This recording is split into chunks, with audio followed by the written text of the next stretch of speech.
Estamos recebendo hoje para conversar conosco o prefeito Luiz Américo Alves Aldana, que é candidato à reeleição pelo PSB. Prefeito, a sua campanha ela tem exaltado as realizações de um governo de 16 meses e que teriam sido realizadas em torno de 90 obras. Quais delas o senhor considera as mais importantes? O Arroio São Miguel, creio eu, pelo conjunto de ações notáveis, inéditas, me parece aquela que tem uma envergadura social muito além da envergadura propriamente econômica, embora tenha seus reflexos na economia do município, uma vez que recuperado aquele trajeto, principalmente na região do bairro municipal, alguns prédios já estão sendo reaproveitados para alocações e instalações de comércio, automotivos, empresas de tecnologia de ponta estão ali sendo instaladas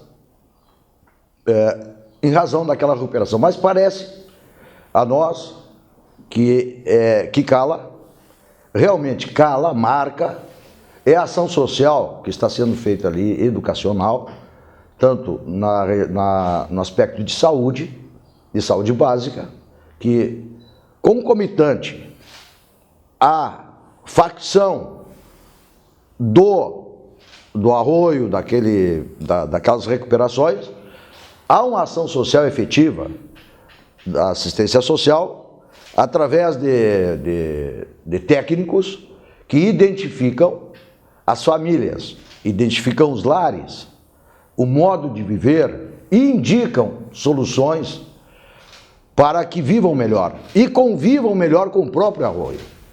Isso vai também ter um efeito no meio ambiente, vai ter um efeito marcante, vai ter um efeito de uma forma efetiva de resolução de um problema muito grave que havia com relação às nossas relações das pessoas ribeirinhas com o local.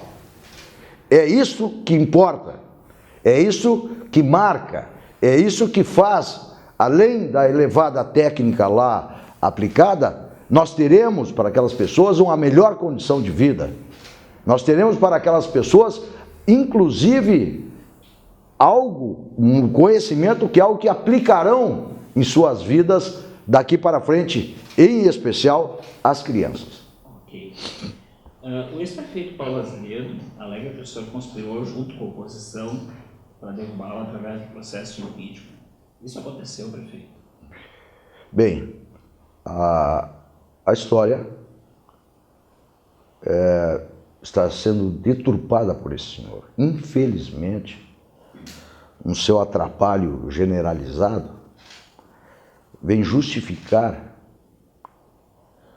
de maneira mesquinha, inferior, seus erros através de uma conspiração promovida pelo vice-prefeito, então tão obscuro, tão invisível, tão escondido.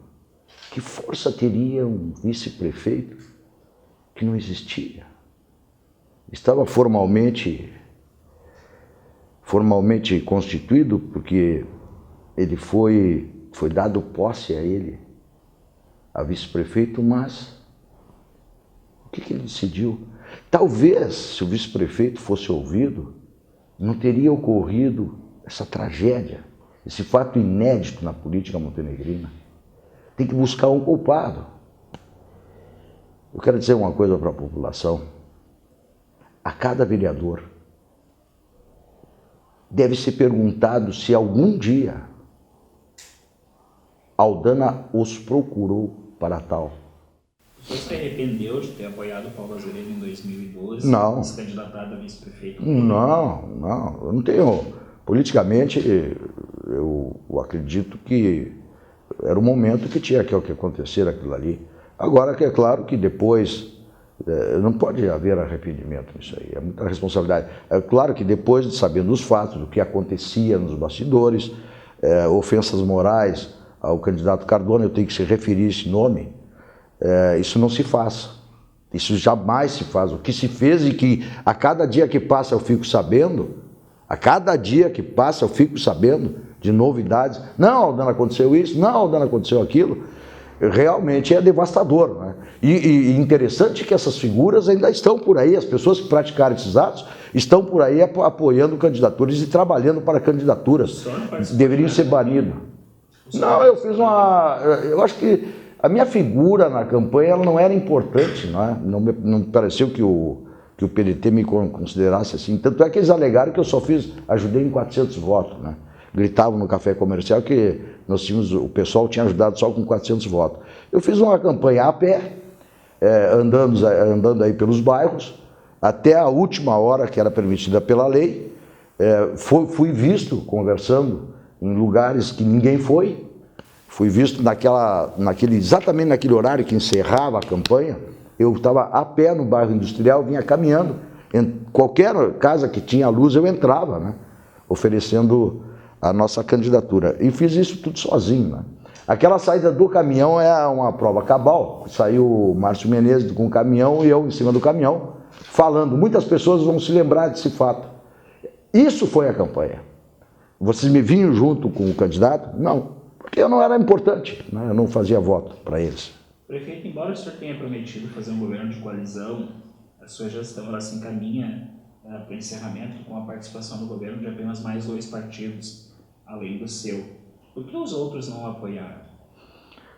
Porque eu não atendi, né, reivindicações da velha política, né, da política tradicional, da ocupação de cargos. E por exemplo, duas pessoas, dois CCs foram exonerados e tinha razões para serem exonerados e foram lá pedir para que eles continuassem. E eu sabia as razões que estava fazendo aquilo, não poderia permanecer. E aí começou. Primeira razão, o PDT achava ainda que estava no poder, que eu tinha que atender, na velha política tradicional, apenas os pedidos do PDT. Depois veio outro que, aproveitando a colisão, para me manter pessoas em cargos. Isso me chocou. E disse, não faço isso. Vai ficar quem merece ficar. Quem não tem condições, sai. E foi o que aconteceu. Por isso, tantas mudanças. Aliás, era noticiário no Jornal IBA, era manchete no jornal, o Aldana está trocando, mas tinha que trocar. Em sua gestão, mais de 150 pessoas passaram pela prefeitura, ocupando cargos de confiança. Só de secretários ocorreram quase 30 trocas. Quais foram os motivos disso? Bom, o assino de menor quantidade, mas cujo motivo era as pessoas não queriam ficar. Algumas pessoas não quiseram ficar. Outras pessoas não tinham condições não entenderam a forma que nós estávamos, era acelerado, uma forma acelerada, realmente tinha que se ocupar 24 horas, nós temos pouco tempo. Outros, porque nós acreditávamos que teriam aquele potencial para desenvolver um bom trabalho. Depois teve 2 casos aí de funcionário público que achávamos que era melhor que eles ficassem em outro setor e trouxéssemos, por exemplo, a suspeita, né? Começaram a lançar suspeitas aí acerca de licitações, então nós tínhamos que mudar. Aí trouxemos, vamos trazer uma pessoa, se o problema é legalidade, vamos trazer para obras um homem exageradamente legal. Vamos trazer um coronel da brigada que se tem essa dúvida aí que haja ilegalidades nas obras, então vamos trazer um coronel. E outra também pelas obras, pelo estado que se encontravam as obras. Então, depois fomos identificando, por exemplo, a assistência social. A assistência social simplesmente não existia em Montenegro. Agora, de um tempo para cá, agora sim, agora nós temos diagnóstico, nós temos compromissos. Então as pessoas que estavam não serviam para executar aquele serviço. E elas mesmas não se adaptaram e algumas saíram. Então foram vários os motivos. É claro, eu não posso negar, de forma alguma, não vou negar aí que os partidos também ofereciam nomes, né? Mas isso não foi decisivo. Tanto que os partidos que estavam conosco nos abandonaram porque nós não atendemos, né? Entrevistas à imprensa, inclusive ao Jornal Guiá, o senhor chegou a dizer que os CCs são uma espécie de anomalia no serviço. E continua sendo. No entanto, hoje o senhor tem mais pessoas em cargos de confiança e com funções gratificadas do que alguns dos seus antecessores. Não há aí uma contradição, prefeito? Não pela quantidade, pelo volume de obras, pelo volume de ações. Nós verificamos na realidade que a deformação ela está no outro âmbito, está para fazer a gestão, está na organização administrativa da prefeitura. É notável, tenho conversado muito com os fiscais, por exemplo, do alto nível, né, do alto, daqueles mais que deles é mais exigido. É simples, a situação é complicada. Essas funções gratificadas eram justamente para valorizar o funcionário que tinha a melhor condição técnica e tem a melhor condição técnica. E o CC para preencher essas deficiências, e tem sido muito difícil porque são salários baixos e tal, para preencher, nós não podemos nomear. Isso aqui tem que ser colocado aqui.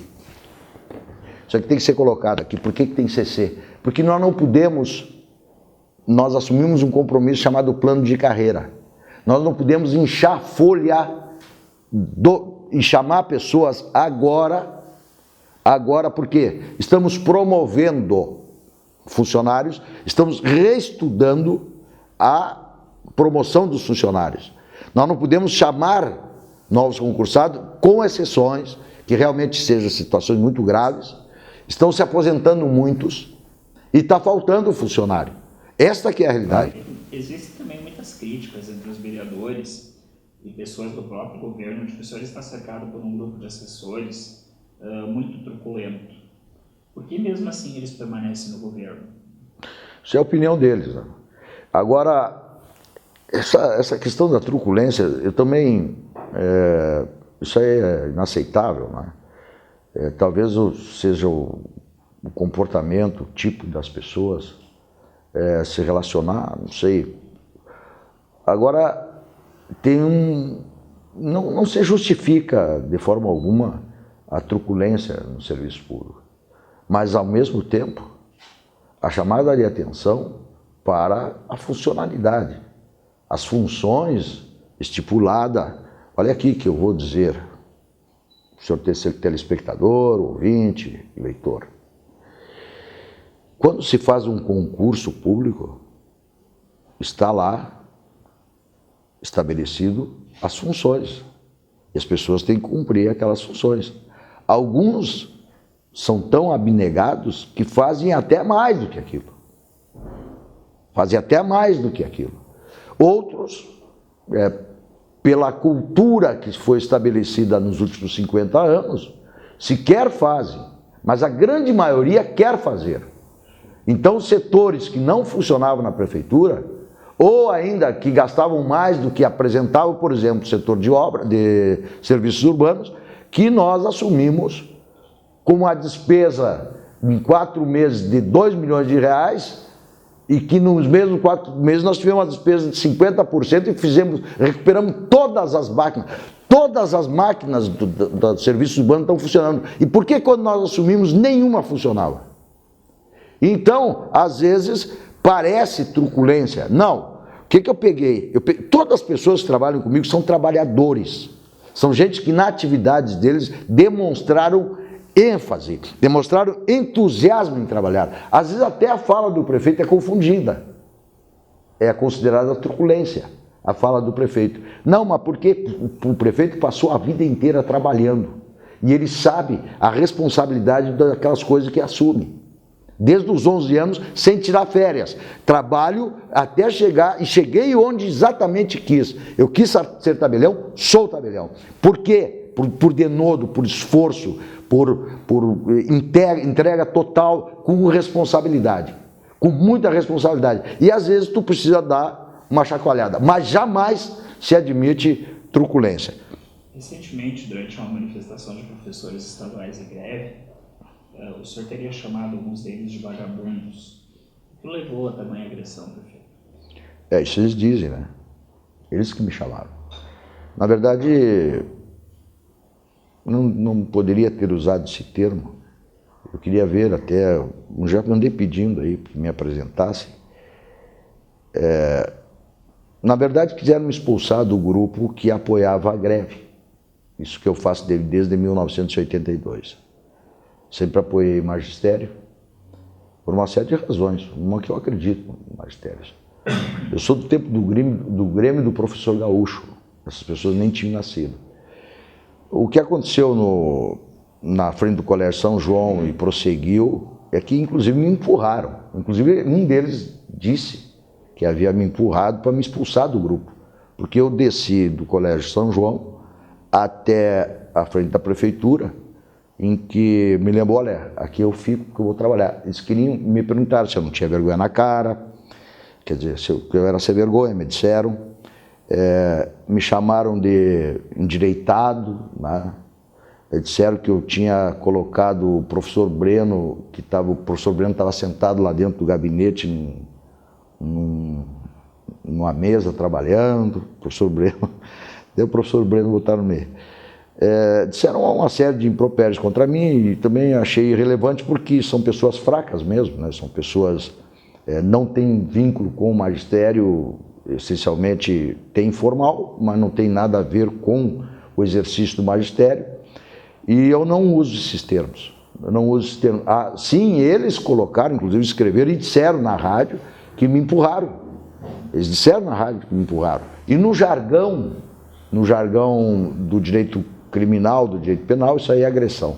Eu nunca disse isso, nunca diria, jamais. Agora, ninguém vai me expulsar de lugar nenhum em que eu tenha convicção que deva estar. Ninguém. Pode ser 20, 30, como era o caso ali, tinha 5, 6. E se eu dirigir alguma agressão, foi pessoal. Eu disse para aquelas pessoas, eu não disse para uma classe. Jamais diria. Eu não quero usar termos pesados aqui. Inclusive, alguns deles nem concursados são. E estavam falando em nome do mesmo magistério.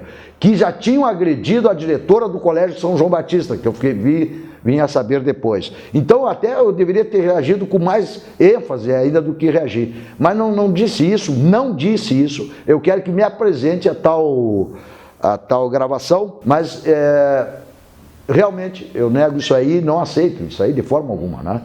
Não aceito isso aí de forma alguma. Vereadores de oposição acusaram o senhor de acobertar fraudes e licitações, entre elas ao transporte escolar. Como o senhor reage a essa crítica? Claro, eu mexi em algo, uma irregularidade que ocorria há 12 anos, fiz uma ruptura, né, com uma ilegalidade prolongada de 12 anos de contratos emergenciais, ilegais, sem licitação.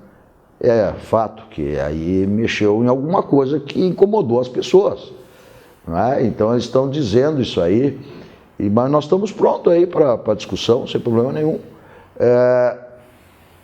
O fato é o seguinte, ninguém, inclusive a imprensa, não se deu conta ainda que está defendendo o interesse empresarial. Esses vereadores que estão falando sobre esse assunto, essas pessoas todas que estão discutindo o assunto, nenhum, até o momento, foi perguntar para a população de como era o transporte escolar e de como é o transporte escolar. Ninguém perguntou se era cobrado por fora. Era tão barato o transporte escolar que cobravam por fora dos pais para fazer o transporte escolar. Ninguém cogitou a qualidade do serviço prestado hoje com o que era prestado antes, a segurança. Ninguém falou da porta da Kombi que caiu, da falta de monitores, da falta de higiene dos motoristas. Ou alguém falou sobre isso? Como é que é hoje? Prefeito, o senhor hoje é um dos maiores devedores individuais do município. Na Câmara de Vereadores, há cerca de um mês, inclusive, o senhor foi acusado pelos seus adversários de usar o seu poder como administrador do município para evitar a execução desse débito, tolhendo o trabalho da fiscalização. Como o senhor responde essa crítica? Primeiro, me perguntaram um dia, o que nós fizemos aqui com o seu débito? Faz o que faz todo mundo. Eu duvido que alguém fizesse igual. Não tem que executar? Executa. E entraram com ação de execução e nós estamos discutindo na justiça, porque na verdade quem me deve não é, quem deve aí no caso, é a prefeitura que deve para mim, algo em torno de 150 mil reais. Porque eu paguei indevidamente o SSQN quando ocupava interinamente a titularidade do registro de imóveis. Eu estava à frente de uma instituição. Quem é que assinou os papéis demonstrando que havia uma dívida ativa em meu nome na prefeitura? Eu. Quem é que estava na titularidade ou como vice-prefeito da prefeitura quando foi executada a dívida? Eu. Ninguém nesse país, isso vai uma lição aqui para o cidadão, eu sou um cidadão também, ninguém é obrigado a pagar o que não deve. Agora tem que ter coragem de pegar como prefeito e como vice-prefeito, de processar a si próprio. Mesmo a pressão que eu sofro por causa das licitações, nada vai mudar minha conduta. Ninguém vai governar em nome do prefeito. Não adianta me pressionar. É legal? Eu vou fazer. Ah, mas o fulano diz que é ilegal. Ele que vai estudar e aprenda para saber o que é legal e o que é ilegal. Ah, porque o Ministério Público, porque o Tribunal, o problema é deles. Não vou deixar de fazer o que a mim é legal. Se me propus arrumar, organizar, terminar com esses feudos da licitação, e outra, eu já quero alertar aqui, este é só o primeiro ato, que é o mais fraquinho, que era o transporte escolar. Tem mais coisas para mexer, e eu vou fazer. Ok, prefeito, ficamos agradecidos pela sua presença. Já terminou? Já terminou. Mas não nem... Nós vamos continuar.